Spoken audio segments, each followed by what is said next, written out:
काबुल में अफगानिस्तान, चीन और पाकिस्तान के दरमियान सैफरीकी इजलास आज होगा। इंसदाद दहशतगर्दी उमूर समेत दीगर उमूर का जायजा लिया जाएगा। कराची में बारिश रुकने के कई घंटों बाद भी अहम शाहराहों पर पानी मौजूद। Aiwan Sadr Ziauddin Ahmed road, arts council road के ट्रैक से अब तक पानी का निकास ना हो सका। शारा फैसल, लियाकताबाद समेत दीगर सड़कों से पानी निकाल दिया गया।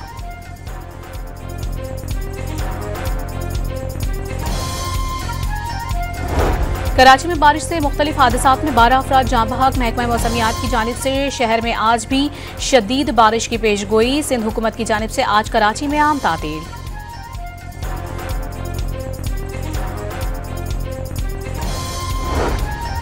पाक फजाइया का Gilgit Baltistan relief operation. C-130 तैयारों के जरिए 7 टन खुश्क राशन, रोजमर्रा इस्तेमाल की अशिया और जिंदगी बचाने वाली अद्वियात गिलगित पहुंचा दी गई।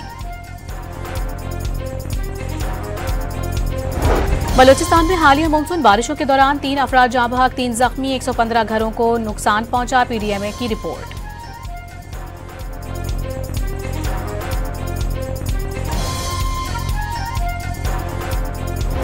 महकमा मौसमियात ने आज मुल्क में मजीद बारिशों की पेशगोई कर दी। सिंध में नशीबी इलाके ज़ेरे-आब आने का खदशा।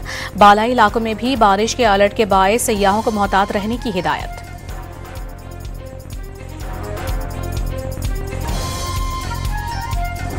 PTI रहनुमा शाह महमूद कुरैशी की 9 मई मुकदमात में जमानत की दरखास्तों पर समात आज होगी। इंसदाद दहशतगर्दी अदालत लाहौर के जज मंजर अली गुल समात करेंगे। और गजा में इजरायली हमलों से मजीद 51 फलस्तीनी शहीद।